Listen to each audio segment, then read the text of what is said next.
Welcome back to the Make It Count podcast, a small business accounting and personal finance podcast based on the idea that when you can count for everything right in your business, you can make a whole lot of other things in life count too. I'm Tyler Warner, co-host with Marcus Mire, founder of Mire Group CPAs and the Total Control Accounting System, designed to help people get out of chaos in their accounting and find total control. Episode 2, Marcus, and we're talking about getting paid, specifically how to do that with less friction in your business and for your customers. But before we dive in, I wanted to share something with you. I waited to tell you till now. All right. I just got an email that our first episode and this whole podcast has been accepted into the iTunes podcast. So that's a good first benchmark, you know. Before the second episode, we're on iTunes. Yeah, that's right. Awesome. Man. Which, you know. For the 3 listeners. That's right. I knew you can find us, our loyal fans. I knew our lives were going to change. I didn't know it was going to happen this fast. Right. Well, we'll try to stay, like when people say they knew us when. That's right. Before we had this mega podcast. Right. So let's not keep our listeners waiting. Right.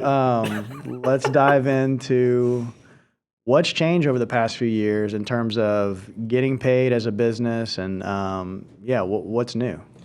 Yeah, I think what's new is, so obviously getting paid over the internet's not a new thing, right?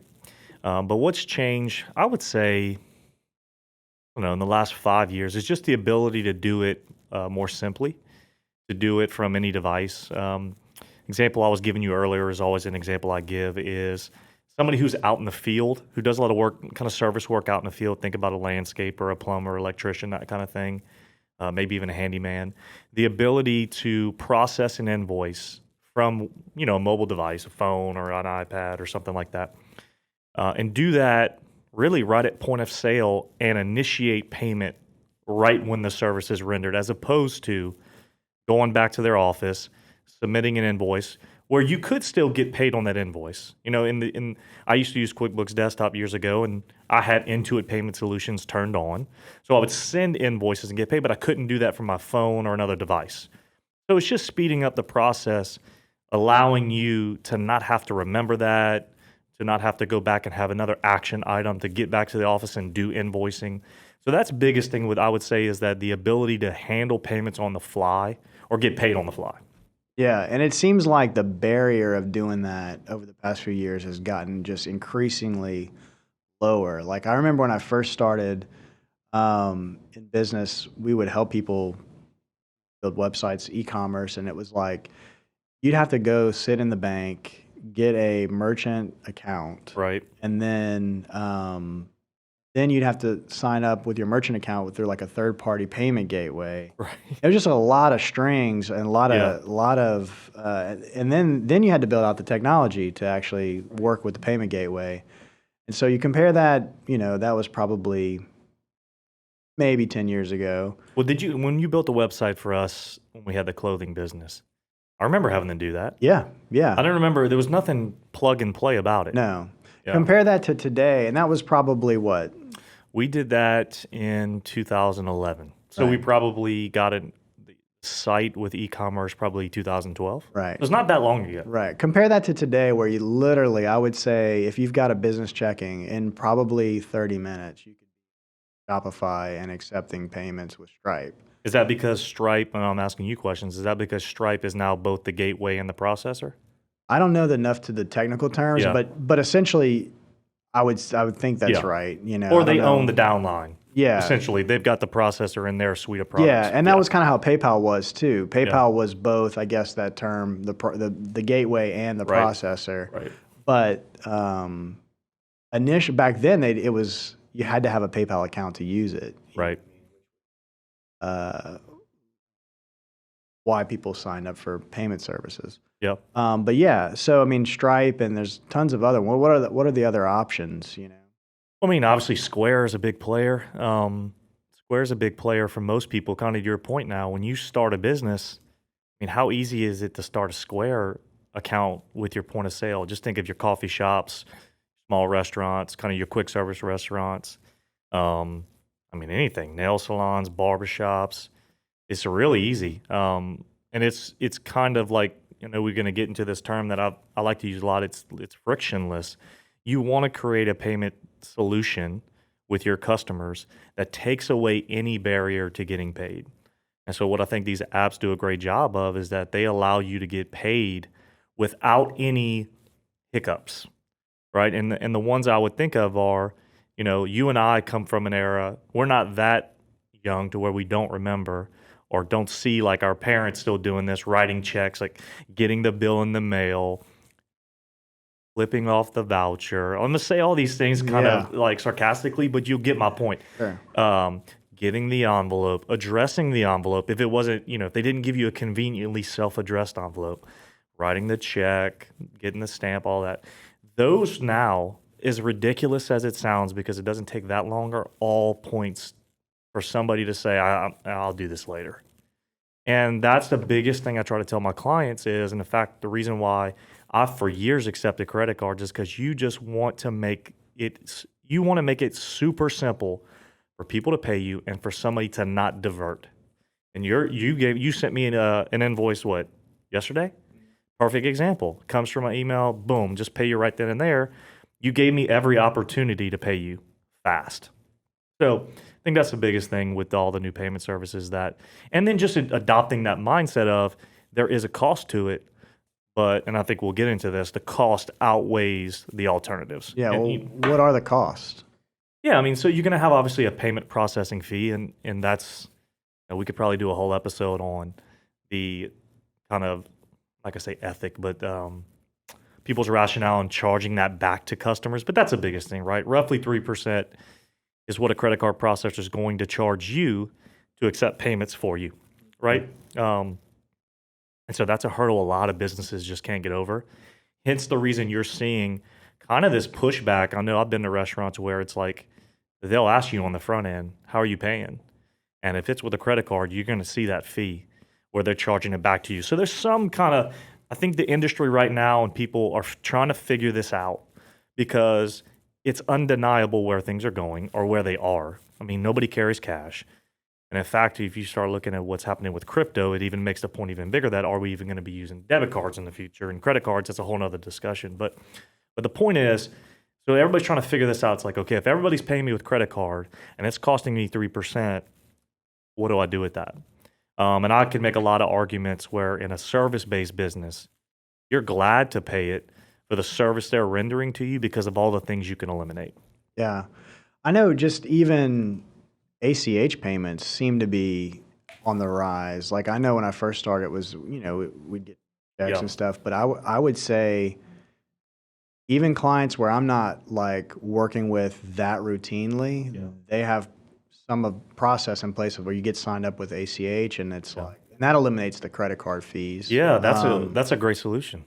Yeah, I would say, we said in the last episode, I brought up Routable. So if you're going to become a vendor of ours, like the perfect example I can give is like our health insurance or our rent. I mean, they're signed up on our Routable account as vendors, so we can pay them via ACH because, again, the fees. So, for them to get paid via ACH, I think most ACH, sometimes they'll have an associated fee, like as a percentage, but it's generally capped. But for the most part, ACH is 50 cents or $1 per transaction. I didn't even realize it was even a charge. Yeah, it's small. I mean, but again, it's so insignificant for the convenience of it that you don't even notice it. Yeah, I mean, I think when I pay somebody via ACH, they charge me 50 cents or $1 or something.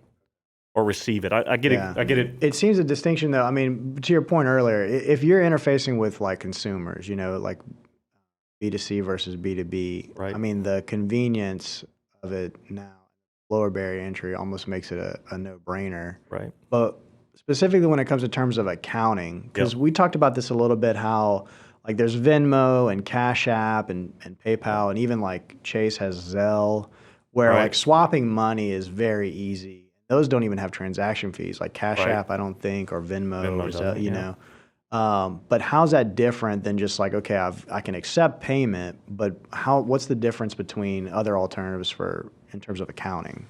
Yeah, so I always bring it back to the software we use. So we use Xero, but QuickBooks Online, kind of same thing. If you are accepting those payments in the way that the software kind of, I'm not going to say dictates, but in the way the software plays nicely with. So Stripe, you've been mentioning Stripe. Stripe's a preferred partner of Xero. When you set up a Stripe account, you do it literally within Xero. It's super easy to get going. And the difference between that and something like Venmo is that Stripe's attached, for lack of a better term, to the invoice. Meaning that when somebody pays you via Stripe, Xero has an integration on the back end to know how to code that in such a way that it says, this client doesn't owe you anymore. Essentially, it does the accounting.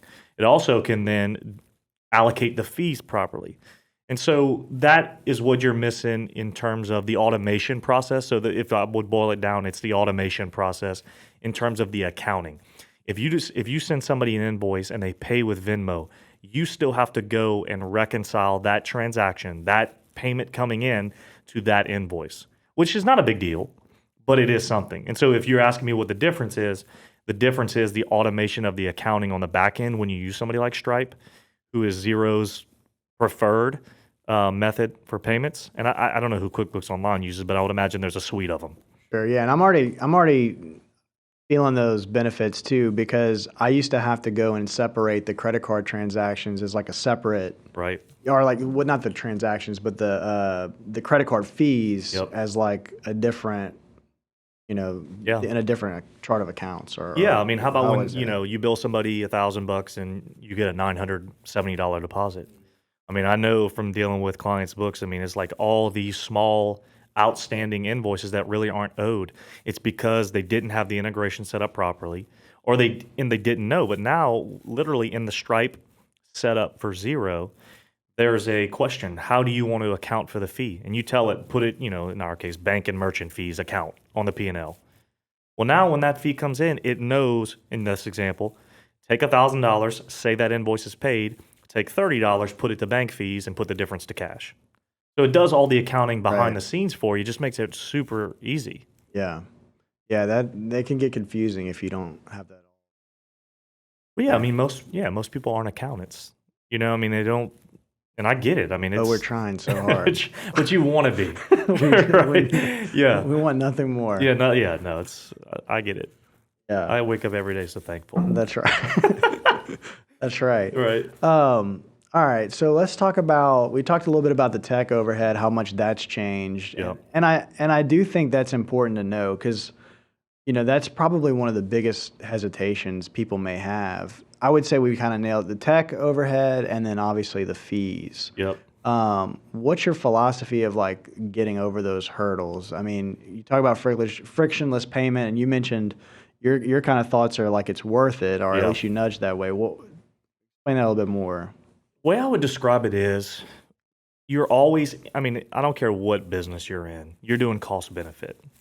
You're looking at your costs and determining, do they provide enough benefit to make that cost justifiable? In our case, I know we get paid way faster. I can't quantify that. I don't have the numbers here about, I haven't done like our accounts days sales and outstanding and receivables. I haven't done that, or how quickly we get paid, but I know it's fast. And so for me, what the costs are that are being eliminated are staffing. So somebody physically mailing invoices, you'd be floored how many people still do that. So let's just walk it through. Printing cost. Somebody has to print those invoices, grab them, stuff them, mail them, then follow up on them. So, hey, Mr. Warner, you haven't paid. It's been a week. Somebody's got to make that phone call. You then say, oh, and I get this all the time, and this is why it makes my point. Even the most diligent of customers who want to pay you, the type of people who would say, hey, Tyler hadn't invoiced this. I'll call him. You got those kind of clients. I've had those kind of clients before. Like in the old days, they'd be like, hey, I know you did this work. You hadn't invoiced this. Even those people, that system creates an area for them to delay payment just because of the way it is. So mailing all the costs with mailing, somebody following up, somebody accounting for it. When you boil all that down, I hadn't done the math on that, but I promise you, the fact that you've gotten paid faster and eliminated those costs, eliminated the accounting for those, I think you're way to the positive. Yeah, for sure. I mean, even just... And I hadn't mentioned the client experience. Right. I mean, and I kind of obviously danced around that, but again, I'm on the end of your client experience. It's so easy, you know? Right. Well, yeah, and I mean, look, from a cash flow perspective, I know there's times where it's like, if you know, what would be the 3% on 1,000 is like $30. Yeah, So like, you know, there's times where it's like cash flow wise, it's like I will pay $30 any day.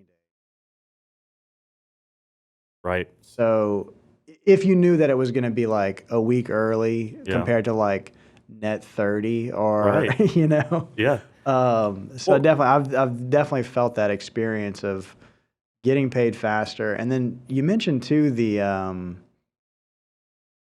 I guess it is just the everything's all on one roof where you can see, and you don't have to automated reminders yeah. is what I'm I'm getting glad at. I'm glad you brought that up because I Just had that on my notes. yeah, there was a point where we had so much. We had let our me. I had let my accounts receivable. Who's we? Yeah, I'll point the finger in the right direction here. Right. I had let my accounts receivable get so out of hand that it was worth it for me. I hired someone part time. Um, she was actually in school to become an accountant. Remember that. Yeah, and she did some great things for us. But one of the things that she did was she just made phone calls to our clients. We had great clients. Yeah. People that probably want to pay you. Sure, yeah. And then some of it was like I hadn't stayed on top of it. So we had, you know, basically um, a whole salaried position worth of Yeah. accounts receivable that somebody's job, part-time job was just calling and collecting basically, Right. and staying on top of that. And so just having the automated reminders of, you know, if it's been a week or whatever, it'll send out, hey, you Yeah. know, this invoice is past due or whatever. That Well, kind of yeah. stuff is great. Well, I mean, think about what's your time worth? I mean, you haven't even you got into the hard cost of a salaried staff person. But what's your time worth in thinking about this and remembering and oh, you know, John Smith hadn't paid us. Let me call him. I know he's good for it. Like just all those things, just kind of like the sum of the parts, you know, is greater. Like that kind of concept where it just works better. It's just easier. It's better on everybody. And yeah, there's a cost to it. Like, but and I'm kind of boiling it down to on professional services because I really do think the point is there because professional service, B2B or B2C, it helps you. Your client experience is better. Like it just works. I even see people say this kind of stuff. I've seen this a lot in my business. People trying to move to this, and it's like I keep bringing up this point of friction because I think people understand when I say that. They'll say something like this on the invoice. If you would like to pay your invoice online, go to our website, enter your invoice. No, no, no, no, no. I don't want to do that. And again, older crowd may say, well, what's the big deal? But I'm telling you, I know from experience and I know what my expectation is to pay somebody. I don't want to do those things. I don't want to go grab your invoice. I don't want to go find the invoice number. I want a link or my credit card on file. Yeah. You know, even if you start taking these steps and you think you're kind of bridging the gap, Yeah. just make it easy on people. Yeah. You don't want to frustrate somebody when they're trying to pay you. Yeah, you want know? your experience to be great. Yeah. And quite honestly, the last thing of your experience is generally them paying you.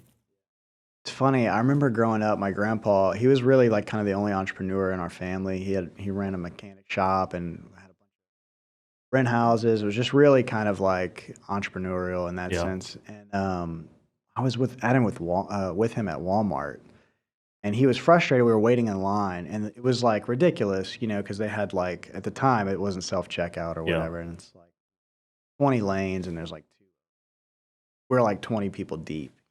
Yeah. And I remember him making that comment, and he was just like, trying to get somebody to spend money with you, you should wait to pay you. Yeah. And it was really kind of like, oh yeah, you're right. This is what I just think is normal, Yeah. you know. But his customer service perspective was like, this is the finish line, and you're frustrating people the most, Right. you know. Well, think of a restaurant. I mean, they talk about turning tables over. The reason why you want to start and end a cycle of payment faster because you can get more of them. Yeah, I mean, it makes so much sense. Like you want to make it easy. It's like I can't make that point enough. You want to make it easy on your clients to pay you. Yeah. So, all right. So for somebody who's hearing all these benefits and is like, all right, what do you recommend?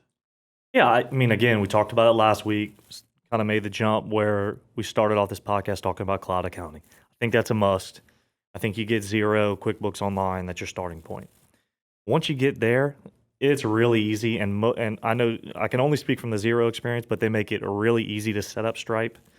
And if the credit card fee is a thing for you, Stripe offers ACH. Excuse me. So that's easy. I mean, set it up. And then get the app. So you get Xero, you get the Xero app, especially if you're in this service-based business, and even furthermore, if you are out in the field, it's just so easy to create an invoice right there on the fly. And you could tell your customer, to think of the guy who cuts lawns, right? You know, just knock on the door, hey, you know, your invoice is, check your email, you've got your invoice. You know, those kind of things. So it's just easy. Just go get a cloud-based software, set up the payment services, and get to work. Yeah. Good deal. Well, we'll end on that note. This was episode 2, all about getting paid quicker, faster, easier. Certainly more episodes to come. And now I can confidently say you can find us on iTunes, Spotify, all other major platforms. So be on the lookout for the next episodes. Looking forward to it.